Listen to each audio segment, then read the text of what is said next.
아이 키우면서 하지 마, 이 말 하루에 몇 번이나 하시나요? 저도 가끔 생각해보면 정말 셀 수가 없더라고요.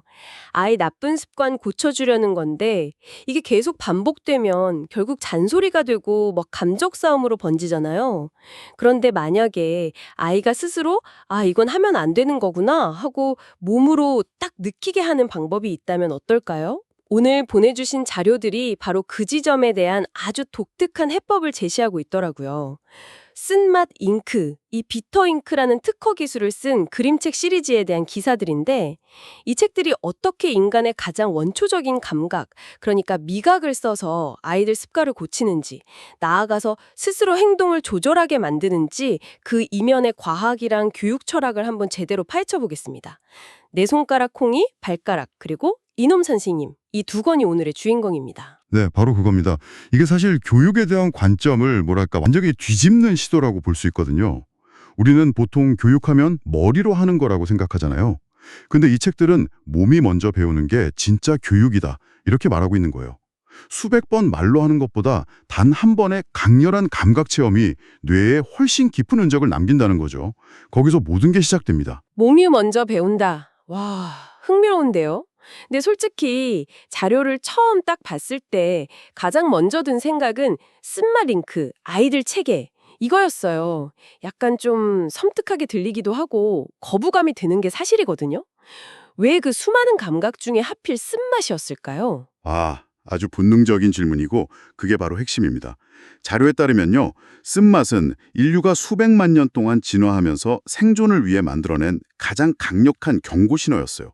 독이 든 식물이나 상한 음식을 피하게 해준 일종의 생존 알고리즘이었던 거죠. 아, 그러니까 맛있다는 느낌보다 이거 위험하다는 느낌이 생존에 더 중요했으니까 그래서 뇌에 더 강하게 각인된다 이런 원리군요. 정확합니다. 뇌는 쓴맛을 다른 맛보다 훨씬 빠르고 깊고 또 오래 기억하도록 설계되어 있어요. 이걸 교육에 활용한 겁니다. 단순하게 그냥 불쾌한 맛, 이게 아니고요. 뇌에 직접 이건 아니야 라는 신호를 보내는 강력한 학습 도구로 쓴 거죠. 자료에 나온 작가의 표현을 빌리자면 말보다 감각이 먼저라는 철학을 구현한 셈입니다. 본능에 직접 말을 거는 방식이라니 대담하네요. 근데 바로 다음 질문이 따라붙어요. 그래서 안전한가요? 아이가 입에 대는 건데. 아무리 교육적인 목적이 좋아도 안전이 담보되지 않으면 아무 소용없잖아요. 물론입니다. 그게 가장 중요한 전제 조건이죠. 이 책에 사용된 비터 잉크는 식물성 콩기름을 기반으로 한 친환경 무독성 잉크고요. 그리고 쓴맛을 내는 그 핵심 성분은 베낙토늄 벤조에이트라는 물질인데요. 이름은 좀 생소하지만 사실 우리 주변에서 이미 아주 널리 쓰이고 있어요.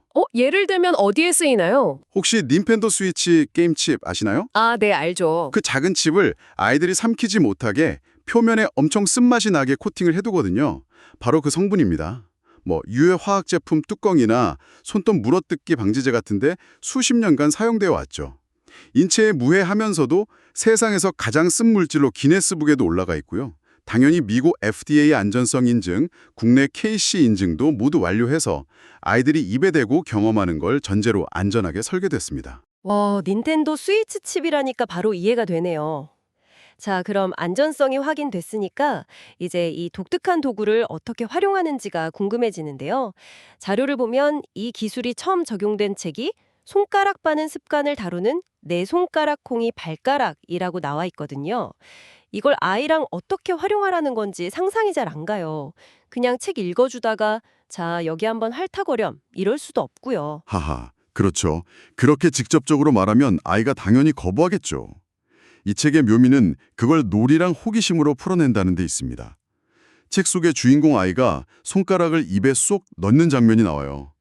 바로 그 페이지, 아이 손가락 그림 위에 이 쓴맛 잉크가 인쇄되어 있는 거예요. 그리고 그 옆에는 어라, 이곳엔 쓴맛 마법이 있나마 이런 식으로 부모에게 힌트를 주죠. 아, 직접적인 지시가 아니라 아이 호기심을 자극하는 거군요.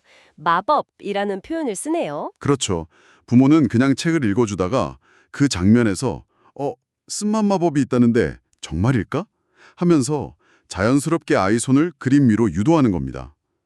아이가 호기심에 손가락으로 그림을 이렇게 문지르다가 무심코 입에 가져가는 순간 으액 하는 아주 강렬한 쓴맛을 경험하게 되는 거죠. 상상만 해도 막 표정이 찌푸려지는데요. 근데 한편으로는 걱정도 돼요. 그렇게 안 좋은 경험을 하고 나면 아이가 책 자체를 싫어하게 되지는 않을까요? 책은 쓴맛, 이런 식으로 부정적인 연상이 생길 수도 있잖아요. 네, 굉장히 중요한 지적이십니다. 그래서 자료에 포함된 체험 가이드가 부모의 역할을 아주 구체적으로 강조하고 있어요. 아이가 쓴맛에 놀랐을 때 그걸 그냥 두거나 거봐, 그러니까 손가락 빨면 안 되지, 이렇게 훈계하는 게 절대 아니에요. 오히려 어땠어? 우와, 진짜 이상한 맛이 나네. 엄마도 깜짝 놀랐어. 하면서 아이 감정에 깊이 공감해주고 같이 놀라는 반응을 보여주는 게 핵심입니다. 아, 혼나는 경험이 아니라 부모랑 같이 신기하고 이상한 마법을 체험하는 놀이로 만드는 거군요. 바로 그겁니다. 불쾌한 감각을 부모와의 유대감, 그리고 공감으로 덮어주는 거죠. 그러면 아이의 뇌는 손가락을 입에 넣는 행동은 불쾌함이라는 연결고리가 생기는 동시에 책 읽기는 엄마랑 신기한 걸 탐험하는 즐거운 시간이라는 긍정적인 기억이 남게 되는 거예요. 이 미묘한 차이가 성패를 가르는 거죠. 그리고 여러 아이가 함께 보는 상황을 고려해서 위생적으로 쓸 수 있는 쓴맛 체험 스티커를 따로 2장 제공하는 세심함도 보입니다. 알겠습니다. 첫 번째 책은 손가락 빨기라는 아주 구체적인 행동을 직접적인 감각이랑 연결해서 교정하는 거의 파블로프식 조건화에 가깝다는 느낌이 드네요. 그런데 자료를 보니 비터북스 시리즈 2번째 책 이놈 선생님은 여기서 한 단계 더 나아간다고 되어 있어요. 행동 인식과 자기 조절력이라는 훨씬 더 추상적인 목표를 다루거든요. 이건 좀 의아해요. 어떻게 똑같은 쓴맛이라는 도구로 그런 고차원적인 교육이 가능할까요? 바로 그 지점이 이 시리즈의 철학이 깊어지는 부분입니다. 이놈 선생님은 훈육을 외부의 통제가 아니라 내면의 깨달음으로 접근해요. 책에 등장하는 이놈 선생님은 아이를 혼내거나 벌 주는 존재가 아니에요. 오히려 잘못된 행동이 일어났을 때 나타나서 이놈! 하고 외치는 일종의 멈춤 신호나 알람 같은 역할을 합니다. 알람 역할이라 그럼 쓴맛은 어디에 사용되는 거죠? 책을 맛보게 하는 건 아닐 것 같은데요? 맞습니다. 이 책의 핵심 도구는 부록으로 제공되는 이놈 선생님 스티커입니다. 당연히 이 스티커에 쓴맛 잉크가 묻어있죠. 사용법이 아주 독특한데요. 먼저 아이와 함께 책을 충분히 읽어서 이놈 선생님이 어떤 역할을 하는지 인식시킵니다. 그 후에 실생활에서 예를 들어 아이가 장난감을 막 집어던졌을 때 부모가 화를 내는 대신 이렇게 묻는 거예요.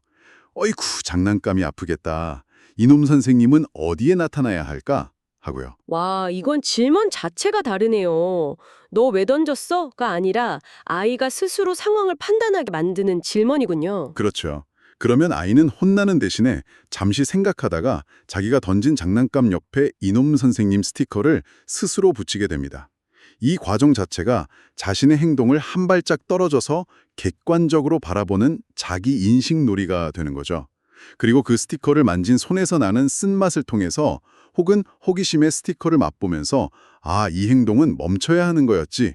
이걸 다시 한번 몸으로 상기하게 됩니다. 잠깐만요. 그럼 2번째 책에서는 쓴맛의 역할이 완전히 달라지는 거네요.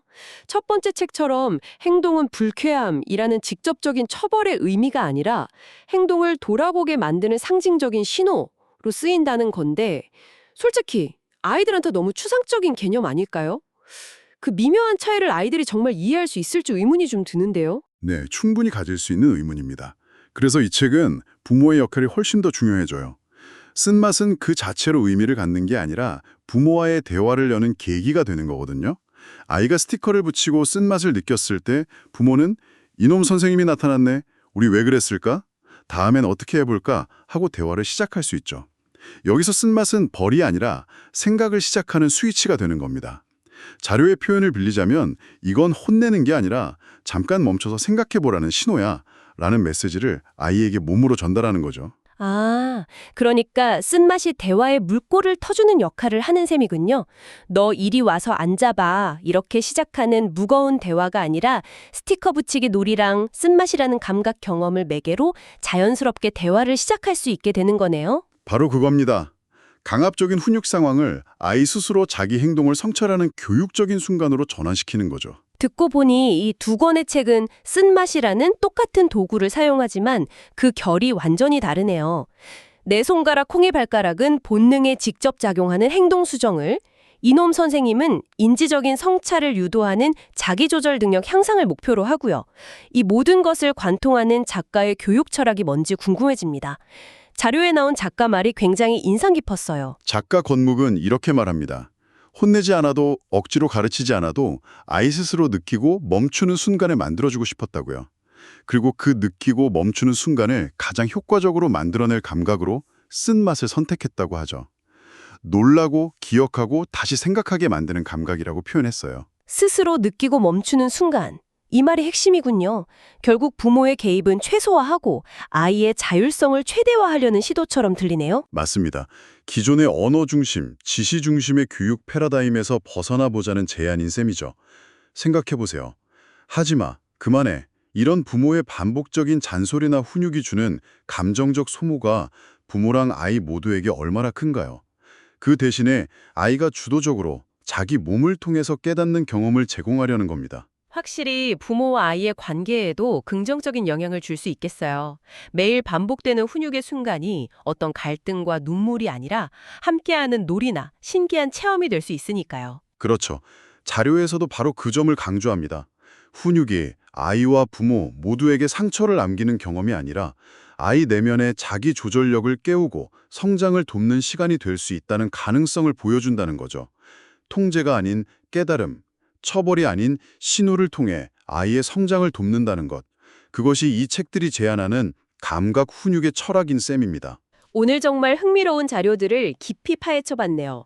쓴맛이라는 원초적인 감각 신호를 활용해서 아이들의 습관과 행동을 가르친다는 발상 자체가 무척 신선합니다. 훈육을 말로 하는 것이 아니라 몸으로 경험하게 하는 것으로 접근하는 방식이 앞으로의 육아에 많은 생각할 거리를 던져주는 것 같습니다. 네, 단순히 신기한 잉크에 대한 이야기가 아니었죠.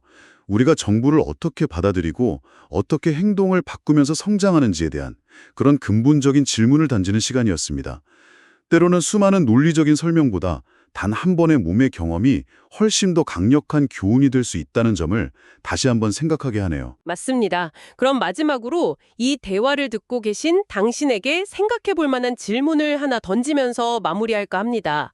오늘 우리가 살펴본 접근법은 아이들의 나쁜 습관을 교정하는 데 초점이 맞춰져 있었잖아요. 그렇다면 이 원리를 우리 어른들의 삶으로 확장해 볼 수는 없을까요? 의지력 하나만 믿고 매번 실패하는 수많은 결심들 앞에서 이처럼 불쾌하지만 해롭지 않은 감각적 피드백이 우리의 나쁜 습관을 끊거나 무언가를 더 빨리 배우게 도울 수 있는 영역은 또 어디에 있을까요?